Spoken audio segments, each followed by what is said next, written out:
are several stories of King Arthur, some more realistic and others that stretch reality. People can only speculate if Arthur was real or not, but there are several points that are agreed upon in the legend. Uther Pendragon was the main king during his life. He fathered Arthur but didn't raise him. After Uther died, he was supposedly buried at Stonehenge. Igraine was Arthur's mother. She was introduced to Uther as the Duchess of Cornwall, Gorlois of Cornwall's wife, and he wished to marry her.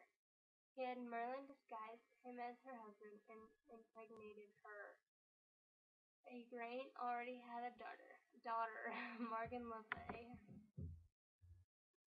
After he was born at Tintagel, Arthur was taken and raised by Merlin and Sir Ector, the father of Sir Kay, who would be a knight of the Round Table.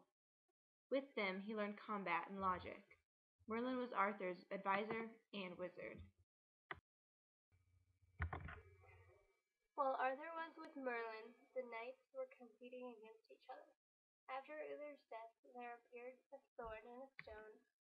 It was said whoever could pull the sword from the stone was the rightful king. When Arthur came back with Merlin, he managed what none of the other stronger knights could do. He pulled the sword from the stone, and in doing so, he proved he was the rightful king. Arthur had pulled the sword for another knight to use in the tournament. Written in stone and gold were the words, "Whoso pulleth this sword of the stone is the right wise born of King of all England." While Arthur was king, he accomplished a great feat. He united England under one ruler. It had never been done before. Arthur also went on many quests to recover the Holy Grail, an object believed to be able to cure all ills, but in the end, he wasn't successful. He also led a defense of Britain against Saxon invaders in the early 6th century. After Arthur had become king, a new problem arose. Earlier in his life, Arthur and his half-sister, Morgan Le Fay, had committed incest, and Arthur had a son and nephew, Mordred. Mordred wanted power, and he sought to usurp Arthur.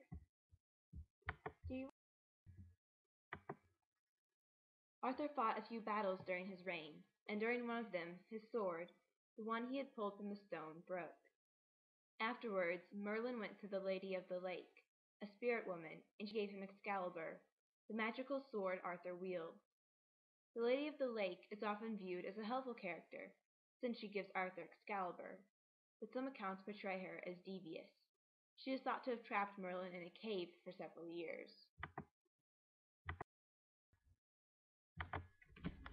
Guinevere was Arthur's wife. She is most well known for her affair with Lancelot. Her father was the king of Camelot. Lancelot saved Guinevere twice and mistakenly killed one of the other knights. Eventually, Guinevere ran away to an abbey and became a nun. Lancelot was raised by the Lady of the Lake after he was found on the shores of her lake. His parents were King Bane of Benwick and Queen Elaine. Lancelot was one of Arthur's most trusted and valiant knights. He helped Arthur many times, and they had a strong friendship. He was the first knight of the Round Table. This was shattered when Arthur found out about Lancelot and Guinevere's affair. Lancelot had a son named Galahad with Elaine of Astolat, but she died of a broken heart because Lancelot did not return her affections. Lancelot lives the rest of his life as a hermit in penitence after killing a knight of the Round Table. Camelot is a city that Arthur and his people inhabited. It was where Arthur and his knights would live. Camelot was protected by magic, and there are several places in England today that people believe could be Camelot.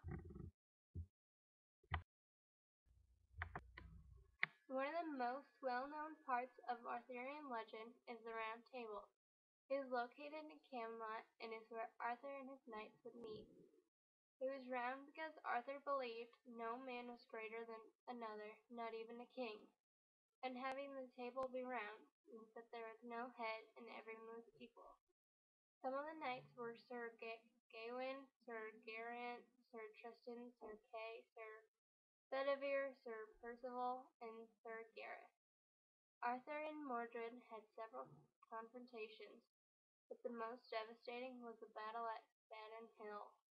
At this battle, Arthur and Mordred were fighting each other, and though Arthur managed to kill Mordred, Mordred had mortally wounded Arthur. Arthur was taken by Merlin to Avalon, a magical place of healing, where 3 mysterious maidens healed his wounds, and never saw his body again. He is said to be under a hill with all his knights, ready to ride forth and save the country again. Many people believe that Arthur was really Ambrosius Aurelianus. No one can be quite sure who Arthur was, or if he really existed. Another popular theory is that Arthur was a Roman who stayed behind when the others left. There's also the possibility that Arthur was a combination of several people. He didn't necessarily represent just one person. One large difference between the legends of Arthur and the possibility of a real Arthur is that the legends of Arthur are set in the Middle Ages, while the real Arthur would have existed before then. No one knows who actually did it, but someone did unite England for a time, and that led to the England we know today.